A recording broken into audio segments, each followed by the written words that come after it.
2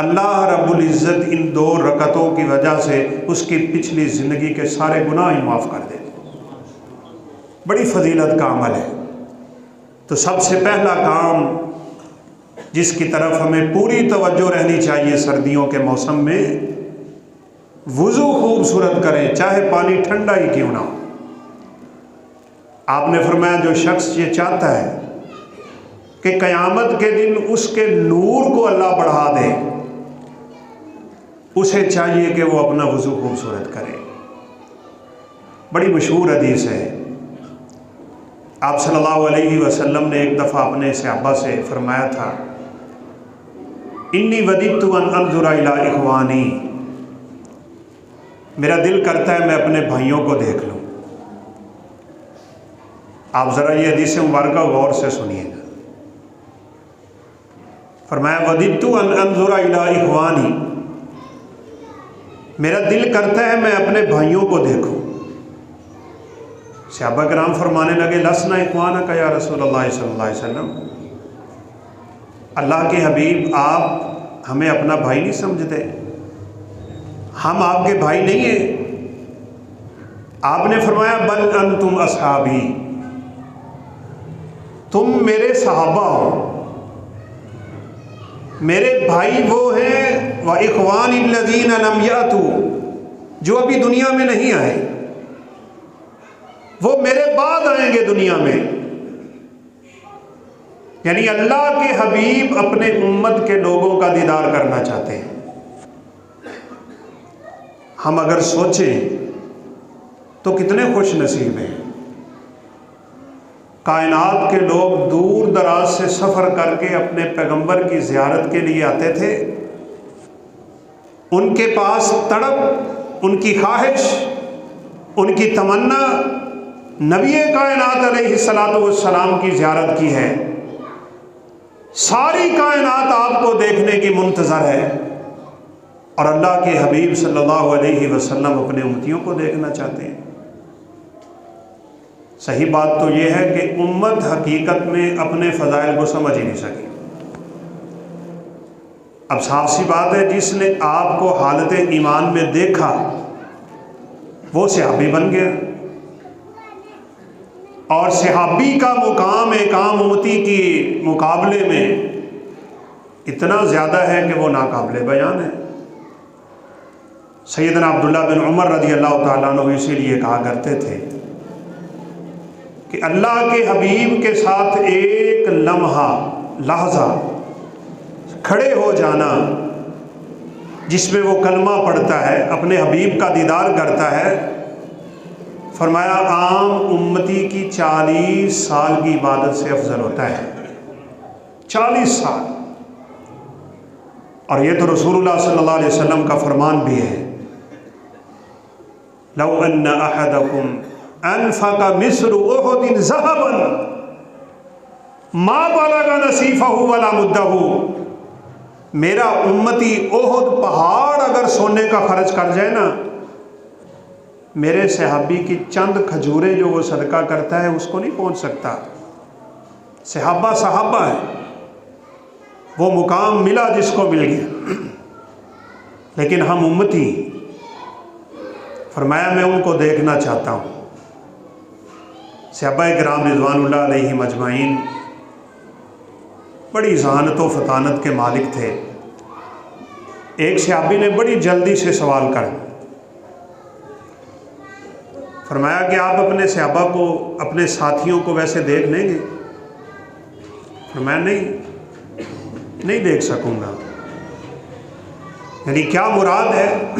میں دنیا سے چلا جاؤں، لیکن آپ ایک خوشخبری سنا دیں۔ آپ صلی اللہ علیہ وسلم نے فرمایا میرے امتیوں کو یہ پیغام پہنچا دینا، انا فارتہم علی الحوض، میں حوض کوثر پہ ان کا انتظار ضرور کروں گا۔ اب صحابہ کرام رضوان اللہ علیہم اجمعین نے جلدی سے ایک سوال کیا ہے، اور یہ سوال ہمارے موضوع کے متعلق آئی ہے۔ کہنے لگے کیف تعرفون یا رسول اللہ صلی اللہ علیہ وسلم، اللہ کے حبیب آپ اپنے امتیوں کو قیامت کے دن اپنے حوض پہ کیسے پہچانیں گے؟ آدم، نوح، موسیٰ، عیسیٰ، داؤد، شیش، لوط، 1,24,000 انبیاء، ان کی قومیں، ان کی امتیں، اتنی تعداد، آپ کو کیسے پتہ چلے گا کہ یہ میرا امتی ہے؟ اب اگر یہ علامت میرے اور آپ کے پاس ہے تو ہمیں شکر کرنا چاہیے، اور اگر نہیں ہے تو پھر فکر کرنا چاہیے۔ آپ صلی اللہ علیہ وسلم بات بھی بڑے خوبصورت انداز سے سمجھاتے تھے۔ آپ نے فرمایا ارأیت لو کان لرجل خیل غر فی خیل دہم بہم اما یعرف خیلہ؟ میرا صحابی، تیرا یہ جو سوال ہے کہ میں قیامت کے دن اپنے امتیوں کو کیسے پہچانوں گا، ذرا یہ بتا کہ اگر کسی شخص کے پاس کالے گھوڑے ہوں، کالے سیاہ گھوڑے، ان میں ایک گھوڑا ایسا ہے جو 5 کلیان ہے۔ 5 کلیان وہ گھوڑا ہوتا ہے جس کا چہرہ بھی سفید ہو اور چاروں ٹانگیں بھی سفید ہے، وہ بھی کالا، لیکن اس کے یہ 5 اعضاء خوب چمک رہے ہیں، سفید ہیں۔ کالے گھوڑوں میں فرمایا یہ گھوڑا دور سے نہیں پہچانا جائے گا؟ قالوا بلا یا رسول اللہ صلی اللہ علیہ وسلم، انہوں نے کہا اللہ کے حبیب ضرور دور سے پہچانا جائے گا۔ تو آپ نے فرمایا ان امتی یاتون یوم القیامت غرا محجلین من آثار الوضوء، پھر سن لو، قیامت کے دن میرے امتیوں کی پہچان یہ ہے کہ ان کے جسم کے جس حصے پہ وضو کا پانی لگے گا اللہ رب العزت انہیں 14ویں کے چاند کی چمک نصیب فرما دے۔ اس لیے آپ نے فرمایا خوبصورت وضو کیا کر، یہ بڑی فضیلت والا عمل ہے۔ یہ آپ صلی اللہ علیہ وسلم کے امتیوں کی پہچان، یہ آپ نے پہلا عمل بتایا اسباغ الوضوء علی المکارہ، اور پھر دوسرا کثرت الخطا الی المساجد، مسجد کی طرف جس بندے کے کثرت سے قدم اٹھتے ہوں، دیکھو تو مسجد جا رہا ہے، دیکھو تو مسجد سے آ رہا ہے، مسجد کی رونق بنا ہوا ہے، مسجد کے ساتھ دل لگایا ہوا ہے۔ اور ایک حدیث میں تو آپ صلی اللہ علیہ وسلم نے فرمایا بعض لوگ مسجدوں کے ستون بن جاتے ہیں، رہ کے مسجد میں، بیٹھ کے مسجد میں، قیام کر کے مسجد میں، اتنا دل لگا ہوتا ہے ان کا مسجد میں کہ وہ مسجد کے ستون قرار دیے گئے۔ حدیث میں آپ صلی اللہ علیہ وسلم نے فرمایا ان لوگوں کو قیامت کے دن ایک آواز آئے، کس کی طرف سے؟ اللہ رب العزت کی طرف سے، این جیرانی، میرے پڑوسی کدھر گئے؟ یا اللہ تیرے پڑوسی، تیرا پڑوس کون ہو سکتا ہے؟ وَلَمْ يَكُنْ لَهُ كُفُوًا أَحَدٌ، ساری کائنات سے جدا ہے تو، تجھے کس پڑوس کی ضرورت ہے؟ آج کس پڑوسی کی بات کر رہے ہو؟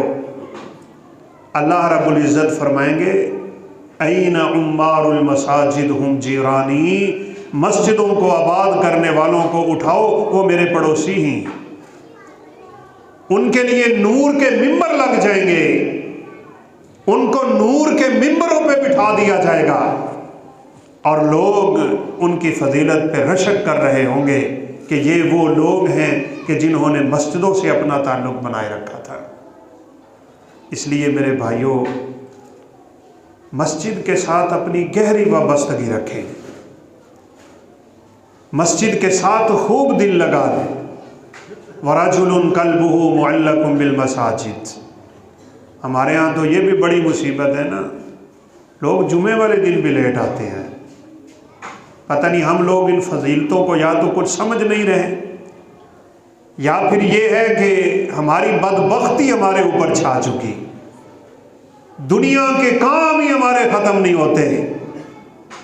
پہلے بھی میں نے ایک دفعہ اشارہ کیا، اس سے بڑی فضیلت والی کوئی حدیث ہمارے ناقص علم کے مطابق ہماری نظر میں نہیں ہے۔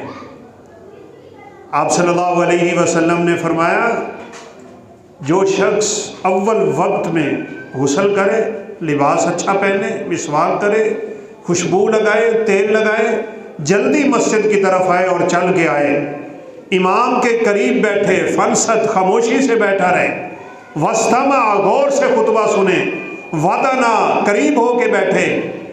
آپ نے فرمایا یہ بندہ جب جمعہ پڑھ لیتا ہے نا، اللہ رب العزت ہر قدم کے بدلے 1 سال کے روزے اور 1 سال کی تہجد کا ثواب عطا کرتے ہیں۔ لیکن دیکھیے گا وہ آخر میں آئیں گے جب نماز کھڑی ہونے والی ہوگی، وہ بیچارے اسی کو کافی سمجھ رہے ہیں۔ 10 دن کے گناہوں کی معافی کے لیے جمعہ آتا ہے، اس لیے پیدا لائیں کثرت الخطا الی المساجد۔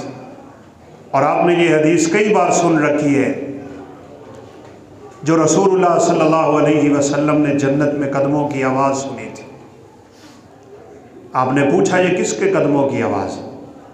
کہا یہ بلال کے قدموں کی آواز رضی اللہ تعالیٰ عنہ۔ یہ آپ کے بلال مسجد جا رہے ہیں، ان کا مسجد میں چلنا رب تعالیٰ کو محبوب اتنا ہے کہ وہ چلتے زمین پہ ہیں، ان کے قدموں کی آواز جنت میں آتی ہے۔ تو آپ صلی اللہ علیہ وسلم، آپ نے بلال رضی اللہ عنہ سے پوچھا تھا، فرمایا بلال کیا کرتا ہے تو؟ بما سبقتنی الی الجنہ، تو مجھ سے پہلے جنت میں کیسے چلا جاتا ہے؟ کلما دخلت الجنۃ سمعت خشخشۃ امامی، میں جب بھی جنت گیا ہوں، میں نے جتنی دفعہ بھی جنت کو دیکھا ہے، چاہے خواب میں چاہے حقیقت میں، تیرے قدموں کی آواز میرے آگے آگے ہوتی ہے۔ اور میں نے شاید پہلے بھی ایک دفعہ اشارہ کیا ہے کہ بعض لوگ اور بعض علماء حضرات بھی اس حدیث سے تھوڑا غلط معنی سمجھ بیٹھتے ہیں کہ جنت میں سب سے پہلے بلال جائیں گے۔ وہ کہتے ہیں چونکہ قدموں کی آواز آگے آگے تھی تو اس لیے بلال رضی اللہ تعالیٰ عنہ پہلے جنت میں چلے جائیں گے۔ ایسا نہیں، رسول اللہ صلی اللہ علیہ وسلم سے پہلے کوئی جنت میں نہیں جا سکتا۔ جب تک آپ جنت میں نہیں جائیں گے کوئی نبی جنت میں نہیں جا سکتا، اور جب تک آپ کے امتی جنت میں نہ چلے جائیں گے کسی نبی کی امت کو جنت میں جانے کی اجازت نہیں ہو۔ تو پھر یہ بلال رضی اللہ تعالیٰ عنہ کے قدموں کی آواز آگے آگے کیوں ہے؟ کیا شان ہے، کیا مقام ہے، کیا فضیلت ہے، کیا مرتبہ ہے؟ علماء لکھتے ہیں کہ جب بھی کوئی بڑا مہمان آتا ہے اس کے استقبال کے لیے کچھ لوگ آگے کھڑے ہوتے ہیں۔ اللہ کے حبیب جب قیامت کے دن اٹھ کے جنت کی طرف چلیں گے تو بلال آگے بڑھ کے جنت کا دروازہ کھولیں گے، بلال رضی اللہ تعالیٰ عنہ آپ کا استقبال کریں گے۔ تو آپ نے پوچھا بلال یہ تیری فضیلت، یہ تیرے قدموں کی آواز جنت میں کس وجہ سے آتی ہے؟ میں نے ابھی آپ کے سامنے اشارہ کیا، وضو کریں، خوبصورت وضو کریں، اور وضو کرنے کے بعد کم از کم 2 رکعتیں ضرور پڑھیں۔ آ کے ویسے نہ مسجد میں بیٹھ جایا کریں۔ ابھی بلال رضی اللہ تعالیٰ عنہ تو یہ بات بتانے لگے تھے کہ میں کیا عمل کرتا ہوں کہ جس پہ مجھے اتنا بھروسہ ہے کہ میرے قدموں کی آواز جنت میں آتی ہے۔ آپ صلی اللہ علیہ وسلم کو درمیان میں ایک اور بات یاد آئی۔ آپ نے فرمایا کہ انی رأیت قصرا مربعا فی الجنہ، میں نے جنت میں بڑا عالی شان محل دیکھا ہے، اور آپ کو لگا کہ یہ میرا محل ہے۔ آپ نے پوچھا لمن ھذا القصر، یہ محل کس کا ہے؟ فرشتے کہنے لگے کہ لرجل عربی، یہ ایک عربی آدمی کا محل ہے۔ آپ نے کہا انا عربی لمن ھذا القصر، میں بھی تو عربی ہوں، یہ محل کس کا ہے؟ قالوا لرجل قرشی، یہ ایک قریشی خاندان کے بندے کا ہے۔ آپ نے فرمایا انا قریشی لمن ھذا القصر، میں بھی تو قریشی ہوں، یہ محل کس کا ہے؟ وہ کہنے لگے لرجل من امت محمد صلی اللہ علیہ وسلم، یہ امت محمدیہ کے ایک آدمی کا محل ہے صلی اللہ علیہ وسلم۔ آپ نے پھر پوچھا کہ امت محمد کی بات کرتے ہو، انا محمد صلی اللہ علیہ وسلم، محمد تو میں ہوں، یہ کس کا مال ہے؟ تو فرشتوں نے کہا کہ لعمر بن الخطاب رضی اللہ تعالیٰ عنہ، یہ عمر بن خطاب کا مال ہے۔ کیا شان ہے! عمر بھی سامنے بیٹھے تھے، سن رہے تھے۔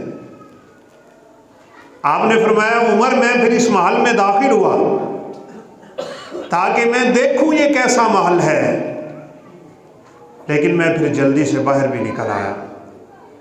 تو عمر فاروق رضی اللہ تعالیٰ عنہ کہنے لگے کیوں اللہ کے رسول صلی اللہ علیہ وسلم؟ آپ نے فرمایا اس محل کے کونے میں ایک حور بیٹھ کے وضو کر رہی تھی، مجھے تیری غیرت یاد آ گئی۔ اس کا مطلب یہ ہوا کہ جنت میں جانے کے لیے وضو اور نماز کے بغیر چارہ ہی کوئی نہیں۔ یہ دو ہی پہچانے ہیں، یہ دو ہی علامتیں ہیں میرے پیغمبر کے پاس قیامت کے دن اپنے امتیوں کو پہچاننے کے لیے۔ ان کے جسموں پہ وضو کا پانی 14ویں کے چمک کی طرح چمکتا ہوگا، جس سے آپ پہچان جائیں گے کہ یہ میرا امتی آ رہا ہے۔ اور پھر آپ صلی اللہ علیہ وسلم اس کو اپنے دست شفقت سے حوض کوثر کا پانی دیں گے۔ اللہ ہم سب کو نصیب فرما دے۔ اور ایک تفسیر میں بھی یہ حدیث موجود ہے، اگرچہ بعد نے اس میں کچھ کلام بھی کیا، کہ جب میدان لگ جائے گا اور لوگ اللہ رب العزت کے آنے کا انتظار کریں گے، حسابات نہیں شروع ہو رہے، لوگ گھبرا کے انبیاء اور رسول کے پاس جا رہے ہوں گے، آدم علیہ السلام کے پاس جا کے کہیں گے تو پہلا نبی ہے، ابو البشر ہے، پوری انسانیت کا باپ ہے۔ آج اللہ رب العزت سے اتنی استدعا کر دو کہ ہمارا حساب ہی شروع ہو جائے۔ بھائیو یہ بھی بڑے سوچنے کی بات ہے۔ ہم نے پچھلا موضوع اس لیے یہی رکھا تھا، ان مقامات سے نکلنے کے لیے، بچنے کے لیے، کامیاب ہونے کے لیے، اللہ رب العزت کے حساب میں سرخرو ہونے کے لیے آج میرے اور آپ کے پاس وقت ہے، اور یہ وقت ملا ہی اس لیے تھا کہ ہم ان چیزوں کی تیاری کر لیتے۔ تو بہرحال آدم علیہ السلام کہیں گے کہ مجھ سے غلطی ہوئی تھی۔ آج اللہ رب العزت اتنا غصے میں ہے کہ اب تک اللہ اتنے غصے میں کبھی نہیں ہوئے۔ میں نہیں جا سکتا اپنے رب کو یہ کہنے کے لیے۔ ویسے یہ بات بڑی سوچنے کی ہے۔ کتنا عرصہ ہو گیا آدم علیہ السلام کو وہ دانا کھائے؟ صدیاں نہیں بیت گئی؟ جس گناہ سے آدم علیہ السلام پاک بھی ہو گئے، توبہ بھی کر لی، اماں حوا کو ساتھ بٹھا کے دعائیں بھی کر لی، ربنا ظلمنا انفسنا وان لم تغفر لنا وترحمنا لنکونن من الخاسرین، اور اللہ رب العزت نے ان کی توبہ قبول بھی کر لی، معاف بھی کر دیا، دوبارہ جنت بھی عطا کر دی۔ ہزاروں سال بیت چکے ہوں گے، لیکن آدم علیہ السلام اس دن بھی اللہ رب العزت سے ڈریں گے کہ مجھے وہ بات یاد آ رہی ہے کہ اللہ نے مجھے ایک پھل کھانے سے روکا تھا اور میں وہ کھا بیٹھا تھا، جس سے توبہ بھی ہوگی۔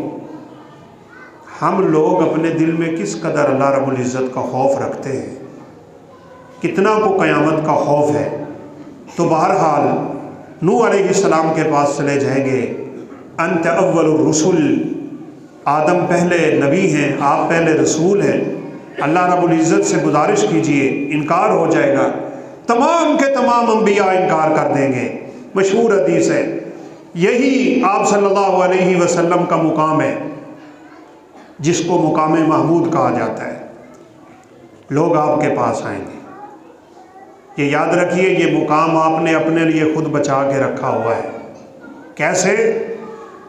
آپ صلی اللہ علیہ وسلم نے فرمایا ہر نبی کو اللہ رب العزت نے ایک دعا دی ہوتی ہے جس دعا کی قبولیت میں کوئی شک ہی نہیں ہوتا۔ ہر نبی یہ دعا اپنی ہی قوم کے خلاف استعمال کر گئے۔ جب انتہائی زیادہ تنگی میں چلے گئے اور قوم سے مایوس ہوئے تو یہ دعا استعمال کر لی۔ آپ نے فرمایا میں نے اپنی یہ دعا اپنی امت کے لیے قیامت تک کے لیے چھپا رکھی۔ آپ صلی اللہ علیہ وسلم کے پاس جب لوگ جائیں گے، آپ 7 دن مسلسل اللہ رب العزت کے عرش کے ساتھ سجدے میں گر جائیں گے۔ اس کا مطلب یہ ہوا کہ اللہ کے غصے کو بجھانے والی چیز پھر نماز ہی، سجدے ہی ہیں، نوافل ہی ہیں، تہجد ہی ہے، قیام اللیل ہی ہے۔ اس لیے یہ سنہرا موقع ہے سردیوں کا، رات کو آرام سے اٹھ کے آپ اللہ رب العزت کے سامنے کھڑے ہو سکتے ہیں۔ گناہوں کی معافی، رزق کی تنگیاں، اولاد کی نافرمانیاں، طرح طرح کی مصیبتیں، مشکلات اور پریشانیاں، ہر ایک کا علاج سجدوں میں پڑا ہے۔ اللہ رب العزت کے سامنے سجدے میں گر کے دعائیں کریں، اللہ رب العزت اپنے بندے کو سجدے کی حالت میں بہت قریب کر چکا ہوتا ہے۔ 7 دن کے سجدے کے بعد اللہ رب العزت کہیں گے ارفع راسک یا محمد صلی اللہ علیہ وسلم قل یسمع اشفع تشفع۔ اللہ کے حبیب سر اٹھائیے، بات کریے، میں ماننے کے لیے تیار، سفارش کرو، ہم سفارش ماننے کے لیے تیار۔ تو یہ بات جو میں آپ سے کرنا چاہتا ہوں، آپ صلی اللہ علیہ وسلم نے فرمایا میں جب سجدے سے سر اٹھاؤں گا تو مجھے اپنے دائیں بائیں اپنی امت نظر آئی۔ تو صحابہ کرام رضوان اللہ علیہم اجمعین نے کہا کہ آپ کو کیسے پتہ چلے گا یہ آپ کی امت ہے؟ آپ نے فرمایا سیماہم فی وجوہہم من اثر السجود، ان کے چہروں پہ سجدوں کے نشان پڑے ہوئے ہوں گے۔ تو پہچان یا وضو یا نماز، اگر کوئی شخص نماز نہیں پڑھتا وہ قیامت کے دن رسول کائنات علیہ السلام کے حوض کوثر پہ نہیں آ سکتا۔ ہاں کچھ لوگ ویسے بھی دھتکار دیے جائیں گے، اللہ رب العزت ہم سب کو محفوظ رکھے۔ تو یہ سردیوں کی راتیں، آپ نے جو 3 اعمال بتائے ہیں ان کی طرف ہمیں خصوصی توجہ دینی چاہیے۔ ایک آپ نے فرمایا اسباغ الوضوء علی المکارہ، اور فرمایا کثرت الخطا الی المساجد، دل نہ کرے تو خوبصورت وضو کرو اور زیادہ سے زیادہ مسجد کی طرف چل کے آیا کرو، اور انتظار الصلاۃ بعد الصلاۃ، ایک نماز سے فارغ ہو جاؤ اور اگلی نماز کے انتظار میں لگ جاؤ۔ فذالکم الرباط، فذالکم الرباط، فذالکم الرباط، اس کو تو آپ نے رباط سے تشبیہ دے دی، جیسے کوئی فوجی پہرے پہ کھڑا ہوتا ہے، دشمن کو نہیں آنے دیتا، حفاظت کرتا رہتا ہے۔ جو شخص نماز کے انتظار کی اپنی عادت بنا لیتا ہے، اللہ رب العزت اس بندے کی خود حفاظت فرمایا کرتے ہیں، وہ شیطان سے بچ جاتا ہے۔ لہٰذا سب سے پہلے تو ہمیں اللہ رب العزت سے یہ دعا کرنی چاہیے کہ ہماری زندگی کے جو ایام باقی ہیں اللہ تعالی ہمیں ان کو خوبصورت بنانے کی توفیق نصیب فرما دے۔ پھر یہ سردیوں کا موسم جو رسول اللہ صلی اللہ علیہ وسلم کی زبان اطہر سے مومن کے لیے نیک اعمال کا موسم ہے۔ دن کا روزہ ہو، رات کا قیام ہو، 3 روزے ایک مہینے میں رکھنے کی عادت ڈال لیں۔ تھوڑا سا وقت ہے، مختصر سا ٹائم ہے، دن بڑی جلدی گزر جاتا ہے۔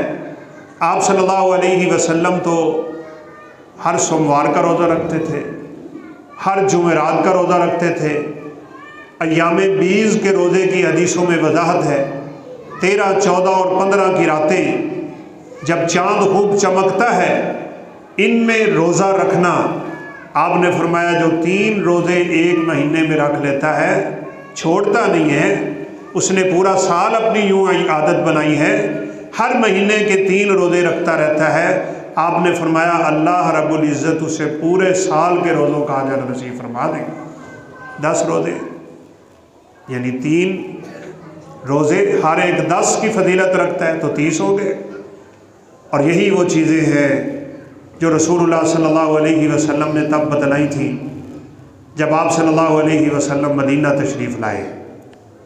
سیدنا عبداللہ بن سلام رضی اللہ تعالیٰ عنہ بڑے فضیلت والے صحابی ہیں، دین عیسائیت پہ تھے، پھر اللہ رب العزت نے دین کی، اسلام کی توفیق نواز دیا، ان کو ہر نیکی کا 2 گنا اجر ہے، جیسا کہ احادیث میں ہے۔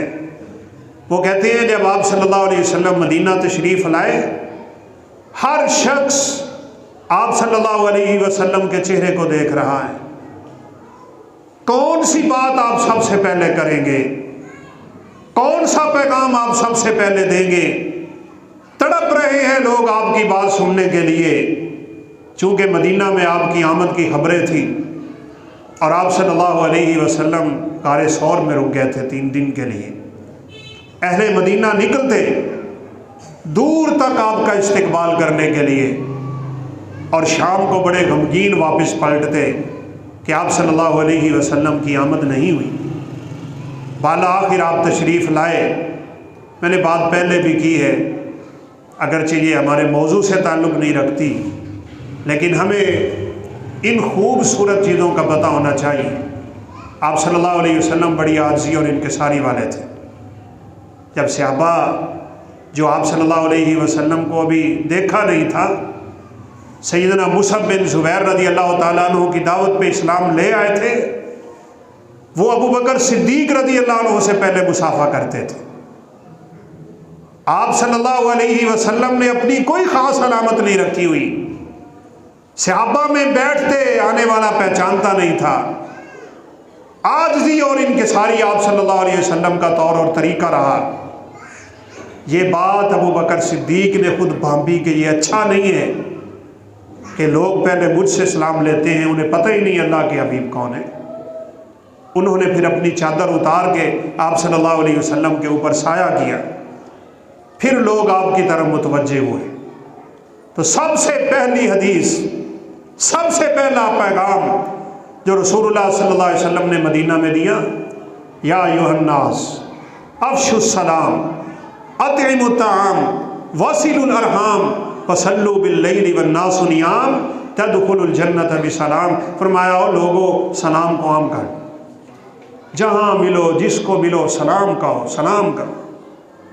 آدم علیہ السلام کو اللہ نے پیدا کر کے جب جنت میں بھیجا نا، تو فرمایا جاؤ فرشتوں کو کہو السلام علیکم ورحمۃ اللہ وبرکاتہ۔ جو وہ جواب دیں گے یہ آپ کی اولاد کا میری طرف سے تحفہ ہو، یہ رب تعالیٰ کا تحفہ ہے۔ سلام عام کریں، جس کو آپ جانتے ہیں اس کو بھی سلام کہیں، جس کو نہیں جانتے اس کو بھی سلام کہیں، بلکہ تھوڑا آگے بڑھیں، گھر میں داخل ہو تو بیوی کو سلام کہا کریں۔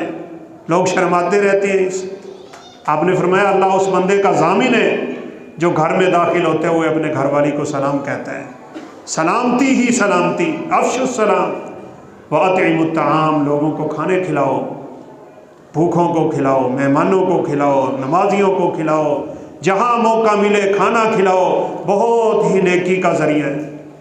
صلہ رحمیاں کرو، اور پھر فرمایا جب لوگ سو رہے ہوتے ہیں تم رب کے سامنے کھڑے ہو جایا کرو۔ تو یہ فرصت ہے، سردی کی راتیں ہیں، لمبی راتیں ہیں، اللہ رب العزت آخری پہر آسمان دنیا پہ ہوتے ہیں، قیام کرنا انتہائی آسان ہو جاتا ہے۔ رات کو ایک مشورہ ہے، موبائل نہ دیکھا کریں۔ ہمارے بہت سے بھائی کہتے ہیں قاری صاحب نیند نہیں آتی، یا آتی ہے تو صبح کو بیداری نہیں ہوتی، ٹینشن سی لگی رہتی ہے، لہذا عشاء کی نماز کے بعد موبائل کا استعمال ترک کر دیں۔ ذکر کریں، اذکار کریں، سونے والے ذکر پڑھیں، جو صورتیں اللہ کے حبیب پڑھتے تھے وہ پڑھیں، اپنے ہاتھ جمع کر کے تینوں کل پڑھیں، ان میں پھونک مار کے پورے بدن پہ پھیریں، شیطان سے پناہ مانگیں، دائیں کروٹ لیٹیں، اپنا ہاتھ نیچے رکھیں، بسم اللہ پڑھیں، اللہم بسمک اموت و احیا، سنت کے مطابق سو جائیں، باوضو ہو کے سوئیں، اللہ رب العزت سے دعا کر کے سوئیں، یہ ارادہ لے کے سو جائیں کہ یا اللہ میں صبح اٹھ کے تہجد پڑھوں گا۔ میرے پیغمبر نے فرمایا اگر یہ نہ بھی اٹھ سکے اللہ صبح تک اس کو تہجد کا ثواب عطا کرتے رہتے ہیں۔ یہ ارادے کر کے سویا کر۔ فیس بک دیکھ دیکھ کے سونا ہے تو نیند تھوڑی آئے گی۔ گناہوں کی آگ پہ کس کو نیند آ سکتی ہے؟ اگر کسی نے اپنے آپ کو تہجد کی عادت ڈالنی ہے، عشاء کی نماز کے بعد کا موبائل چھوڑ دے، ترک کر دے، اس وقت آخری نظریں رب کے قرآن پہ ڈالا کرو، مصحف سامنے کھلا ہونا چاہیے، قرآن پڑھتے پڑھتے بند کرے اور اپنے بستر پہ آ جائے، انشاءاللہ آپ کو آرام سے صبح بیداری ہو سکتی ہے۔ اللہ کے حبیب صبح صبح اٹھتے، اپنی آنکھیں ملتے اور ساتھ ہی 10 آیتیں پڑھتے تھے جو میں نے اس خطبے کے شروع میں پڑھی۔ یا اللہ، یہ دن کا آنا، رات کا چلے جانا، یہ دن کا اور رات کا بدلنا، بڑی نشانیاں ہیں اس میں، اور پھر آگے دعائیں ہی دعائیں۔ یہ دعائیں آپ کرتے اور پھر وضو کر کے تہجد کے لیے کھڑے ہو جاتے۔ اللہ رب العزت سے دعا ہے اللہ ہمیں اس موسم سے مستفید ہونے کی توفیق دے، ہمیں تہجد کا پابند بنائے، نیکیاں اس موسم میں اللہ ہمیں زیادہ سے زیادہ کرنے کی توفیق دے اور ہر قسم کی سستی سے محفوظ رکھے۔ وآخر دعوانا الحمدللہ رب العالمین۔